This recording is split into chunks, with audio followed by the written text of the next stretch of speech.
meus irmãos, a paz do Senhor. Estamos começando hoje mais um dia do Palavra de Jesus, nesta manhã de sábado. Quero te agradecer por mais uma oportunidade que tem me dado de poder falar ao seu coração. Amém? Que Deus te abençoe. Nesta manhã, quando saí para vir gravar, saí tão afoito, tão com pressa, com medo de não dar tempo, porque tem outros compromissos. Eu acabei esquecendo a minha Bíblia. Mas tudo bem, aquilo que eu quero falar hoje está gravado assim, no meu coração, no meu estilo de vida, né? O que eu quero falar hoje é uma coisa que tem me assombrado, né? São coisas que têm acontecido dentro das igrejas, que tem me deixado assustado de ver pessoas que se dizem ser cristãos, que se dizem ser transformados, que se dizem ser até fervorosos, mas nunca tiveram a vontade ou nunca conseguiram ler a palavra de Deus, ler a Bíblia Sagrada. E eu me pergunto às vezes, onde é que está esse fervor, onde é que está essa vontade, onde é que está esse amor todo quando elas dizem, se nunca pararam para ler a Bíblia, né? E o versículo que eu quero separar hoje está em Josué 1, capítulo 1, versículo 8, quando Deus diz a ele: olha, não apartes da tua boca o livro da lei, para fazer conforme tudo que está escrito, e nele medita de dia e de noite, para que no teu caminho vás bem e possa prosperar em tudo que fizeres, né? Josué capítulo 1, versículo 8, Deus dá a Josué essa direção de como ele deve viver a sua vida. Aí talvez eu acredito que de toda a Bíblia, fora o livro de Esdras, né, talvez seja um versículo ímpar que mostra a necessidade do homem em ler o livro da lei, ou ler a palavra vinda diretamente de Deus, né? Bom, analisando esse versículo, quando Deus diz: olha, medita de dia e de noite, não aparta da tua boca o livro dessa lei. Para entender um pouquinho sobre o que é não apartar da boca o livro da lei e meditar de dia e de noite, e consequentemente depois desses dois mandamentos cumpridos, eu terei o cuidado de fazer tudo conforme está escrito, e que tudo que eu vá fazer venha me dar uma prosperidade, venha fazer meu caminho ser bem sucedido. Eu tenho que desmiuçar um pouco esse versículo, né? O primeiro mandamento é: não aparta de mim o livro da boca, o livro da minha boca, né? Antes medita de dia e de noite. Para entender o que é não apartar o livro da boca, eu tenho que ir lá no Novo Testamento e lembrar que Jesus disse que aquilo que está de fora para dentro não contamina o homem, mas aquilo que está dentro do homem, que é posto para fora, é capaz de contaminá-lo, porque a boca fala que o coração está cheio.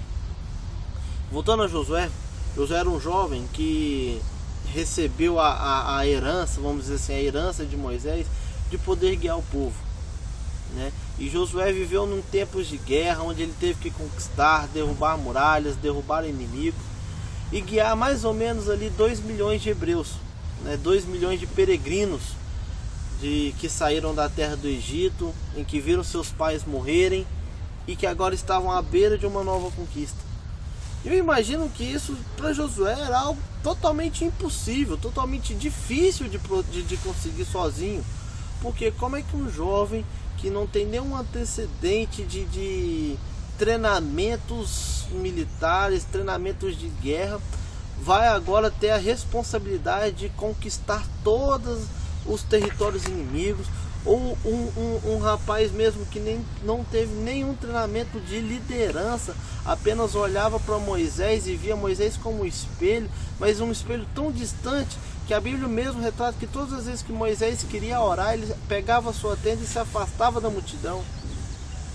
E eu imagino que para Josué, quando ele recebeu essa responsabilidade, eu imagino que um peso caiu sobre os teus ombros, um jugo caiu sobre a tua cabeça, sobre a tua mente, e que o coração dele se amedrontou, ao ponto de Deus dar a ele agora uma ordem, dizendo: olha, medita na palavra do livro da lei, de dia e de noite, e que da sua boca não aparte ele. Né?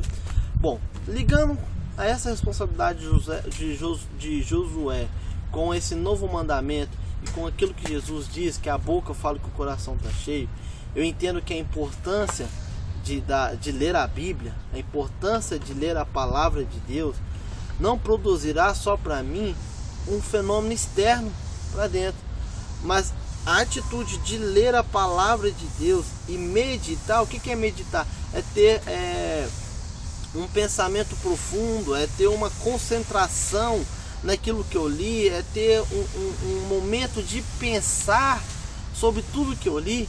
E quando Deus diz: olha, medita de dia e de noite, Ele dá uma ordem de que tudo que eu li, de tudo que eu leio, eu devo parar um pouco para meditar, para pensar, para refletir, ao ponto de Salomão reescrever, dizendo: olha, bem-aventurado o homem que medita. Né? Quando Deus diz a Josué: medita de dia e de noite, e não aparta o livro da tua boca, eu entendo que Deus estava querendo dizer: olha, tudo quanto ler, tudo quanto ouvir, tudo quanto receber da minha parte e daquilo que está escrito, você não tem que simplesmente pegar, transmitir do exterior para o interior, mas pelo contrário, você tem que receber do exterior, ou seja, o ato concreto de ler, o ato concreto de ouvir, o ato concreto de ver, e trazer para o interior e fazer disso uma meditação constante, ao ponto de que essa meditação venha chegar ao limite do meu ser, em que, não tendo outra opção, eu vá jogar tudo de boca para fora. Ou seja, Deus estava dizendo a Josué que ele deveria ler tanto, buscar tantos ensinamentos que estavam escritos na lei, que esses ensinamentos não se contentariam em ficar dentro dele mesmo, ao ponto dele ter que jogar isso para fora. Ou seja, nas suas palavras, ele teria que falar tudo quanto está escrito. Né? E às vezes a gente pensa: mas isso é um Velho Testamento. Tudo bem que seja um Antigo Testamento, e graças a Deus a Bíblia, ou o Evangelho, ou as Escrituras pode ser ampliada a chegar no tempo da graça. Mas isso não quer dizer que o livro da lei venha a ser tão ruim, porque no Antigo Testamento mesmo há uma série de testemunhos de pessoas que, ao lerem, engrandeceram o nome de Deus, ao ler, por exemplo, adoraram mais a Deus, ao ler, por exemplo, conheceram mais a Deus, ao ler, por exemplo, no livro de Esdras, quando Esdras leu o livro, ele se quebrantou de uma tal maneira que colocou sobre si pós de sacos de cinza. Né? Davi, no Salmo, acho que é o 119, fala: bem-aventurado o homem que adora a lei do Senhor, porque ela é vida. Né? Isaías, por exemplo, diz que o livro, a lei de Deus, ela é tão poderosa que ela tem que ser transformada em nosso coração, em que Deus diz: olha, tirarei todas as escrituras exteriores e levarei a minha lei para o coração do homem. E assim, por exemplo, o Salmo 1, né? Bem-aventurados que não andam na roda dos escarnecedores, e tal, e no final fala: bem-aventurados aqueles que meditam na tua lei de dia e de noite. Ou seja, eu não posso retratar só porque é um livro do Antigo Testamento e que não isso venha a ser bênção para a minha vida. Né? Mesmo não vivendo no tempo da lei, mesmo não oferecendo sacrifícios que a lei antigamente me obrigava a fazer, eu tenho que entender que a lei, quando Deus diz a lei no livro de Josué, Ele está falando não uma lei somente escrita na Torá, mas a lei de Deus. E qual que é a lei de Deus? É a lei da vida. É a lei que vai gerar a vida. E eu tenho ficado tão assustado com as igrejas, com as pessoas das igrejas, que nem os líderes têm motivado as pessoas buscarem a ler a Bíblia. Né? É algo tão incrível que hoje você vê, por exemplo, em cursos de batismo, você vê pessoas usando apostilas, em cursos de liderança você vê pessoas usando livros, em cursos de libertação, livros, mas a Bíblia mesmo, ou seja, o livro da lei, o livro da vida, o livro da bem-aventurança, não é usado. É engraçado isso. ao ponto de que as pessoas se esqueceram de ler. E esqueceram de cumprir talvez o primeiro mandamento que Deus diz a Josué. Um mandamento que faria Josué guiar não 100 pessoas, nem 200 pessoas, mas um mandamento em ler a palavra que faria Josué guiar, por exemplo, 2 milhões de pessoas. E fazendo com que essas 2 milhões de pessoas inexperientes na guerra se tornassem vencedoras em todos os conflitos. E o engraçado é que a consequência de colocar esse livro que eu leio, esse livro que eu como da boca para fora, eu terei todo o cuidado de fazer tudo que ele está escrito. Porque não basta também simplesmente eu ler e não meditar. E não basta eu meditar sem ler, porque eu vou meditar em quê? E a consequência de ler e meditar, ou seja, esse versículo ele consegue separar em 2 blocos, em 2 mandamentos e 2 consequências. Onde o primeiro mandamento é não apartar o livro da boca, o segundo mandamento é a meditação, e a primeira consequência desses 2 mandamentos é que em tudo que eu for fazer, eu terei o cuidado de fazer aquilo que está escrito. E aquilo que está escrito é nada mais e nada menos aquilo que vai me dar a vida. E a segunda consequência é que em todos os meus caminhos eu poderei ser bem-sucedido ou próspero. E eu não sou dessa teologia da prosperidade que diz que a prosperidade é só dinheiro, não. Eu estou falando de todos os caminhos prósperos, em todos os caminhos que a minha vida é cercada, será próspero. Por exemplo, a minha vida familiar, minha vida econômica, minha vida ministerial, minha vida sentimental, todas essas minhas vidas aglomeradas em um corpo, em um ser, será bem próspera se eu conseguir manter o livro dentro de mim, ou manter o livro diariamente em minha vida. E graças a Deus, Josué nunca se desviou dessas ordenanças de Deus, ao ponto de fazer com que os hebreus, os judeus e os israelitas, por exemplo, fossem conquistadores e prósperos durante quase 400 anos em toda a sua vida. Eu peço de todo o coração que você que está me ouvindo, você que parou para ouvir essa mensagem, olha, não adianta nada você ler apostilas, não adianta nada você fazer uma série de estudos se você não parar para ler a Bíblia. Você pode orar, você pode jejuar, você pode buscar, você pode clamar, mas a sua libertação diária, ela está na palavra. Porque se você quer cura, você ora. Se você quer milagre, você jejua. Se você quer ser abençoado, você ora e jejua. Mas se realmente você quer ser liberto, você tem que ler. Porque a palavra, ela é a verdade tão verdadeira que liberta.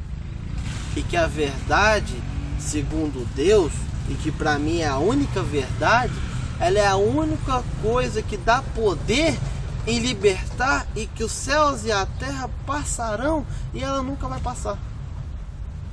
Porque é a liberdade na palavra que fará a palavra me tornar livre. Ao ponto de João começar dizendo: no princípio era o verbo, ou seja, no princípio era a palavra, e a palavra estava com Deus e a palavra era Deus. E se essa palavra foi revelada em nós através de Jesus Cristo, e posteriormente testificando com o Espírito Santo, dando aos homens a oportunidade de escrever aquilo que o Espírito Santo testificava, e hoje é o Novo Testamento, ou hoje é a Bíblia, por que eu vou perder essa oportunidade de ler a Bíblia?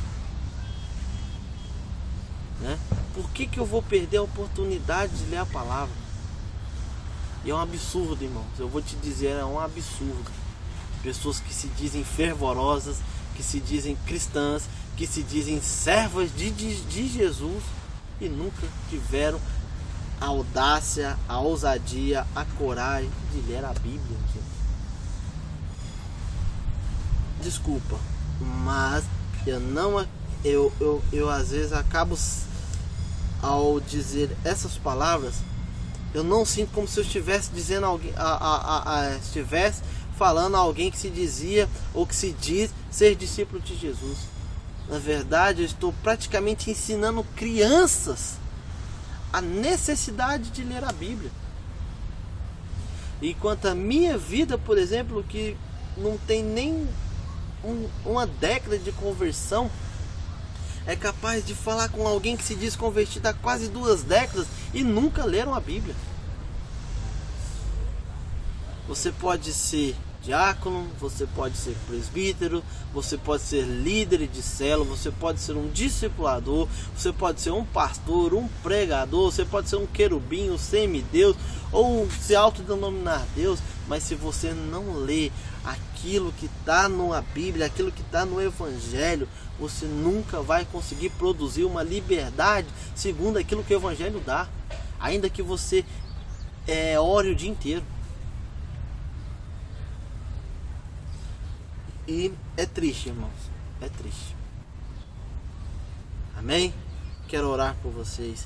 Deus, Pai querido, Pai amado, te agradeço, Senhor, por esta oportunidade de estar levando a Tua palavra aos Teus servos, levando, Senhor, a palavra aos Teus filhos, Senhor, e que o Senhor coloque no coração deles, Senhor, a mesma ordenança que o Senhor deu a Josué, a necessidade de ler a Tua palavra, meu Deus, e meditar de dia e de noite, no nome de Jesus. Que Deus te abençoe e que volte sempre no Palavras de Jesus.